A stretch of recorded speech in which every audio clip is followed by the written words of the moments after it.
the Family Matters show.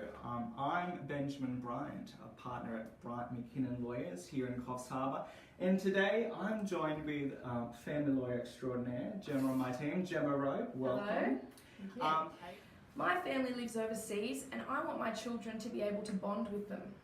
My ex does not want to allow our children to visit my family for more than 2 weeks, but I feel that a couple of weeks a year is not enough time to really connect like they would if my family were living in Australia.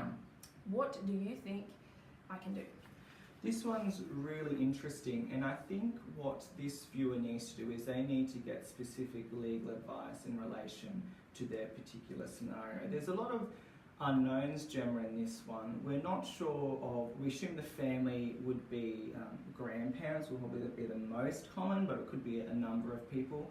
We're not sure of the nature of the relationship between the children and their grandparents. We don't know whether the family's always resided overseas or whether it's a new thing. We don't know if overseas means New Zealand or it means the UK or Brunei. We don't know any of that really. So it really comes down to having an assessment, of the nature of the relationship between the children and the other family members. Whether 2 weeks is enough, again, is a very unique assessment depending on the family.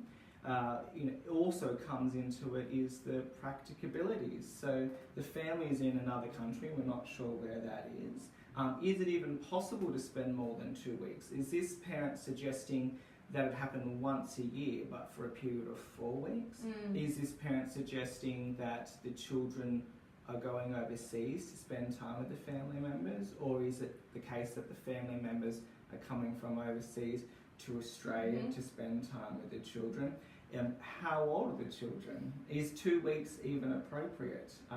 It is really difficult to answer this question. So I think this person really needs to, attend with a lawyer to get some specific advices relevant to them. If it is grandparents, Gemma, a lot of people, we have a lot of grandparents themselves or parents come in asking on behalf of their parents, in asking, what are the rights of the grandparents? Okay, if one parent can't look after the child, or do you know what I mean? If for whatever reason there's a limitation there, can the grandparents step in and take over? There's no rights of grandparents. Look, there's really no even rights of parents under the Family Law Act, and it is a case-by-case assessment.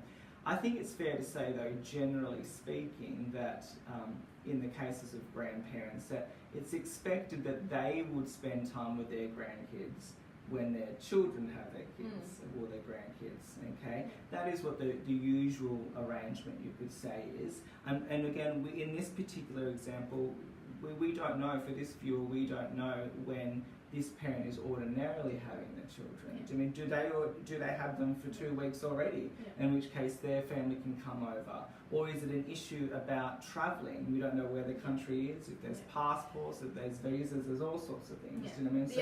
The other big question mark is, what is the ex's issue with the travel? It says the ex does not want to allow our children to visit the family. We need to know does that person have concerns about the travel? Is it the time? Is it the danger to the kid, risk to the kids for whatever reason? We need to know what those issues are, so you can kind of maybe come to some sort of arrangement or. That's right. Now, I'll be particularly interested to know the age of these children as well, Jim, as to whether it's age appropriate for 2 weeks. As we don't know whether this parent is having 2 weeks care, and it's 2 weeks is just convenient, or it's the more return on investment because you're making expensive air flights or something. It just needs to be really child focused and to make sure it's in the best interest of the children. So even though we've kind of covered the field and it's a bit of a grey area, I really would encourage this viewer to get some advice specific to them with a lawyer. If you have any questions along those lines, or any questions at all really for Ian Nesbitt, please send them through. You can email us at familymatters@bryantmckinnon.com.au, or you can send us a message on Facebook. And thank you for being with us.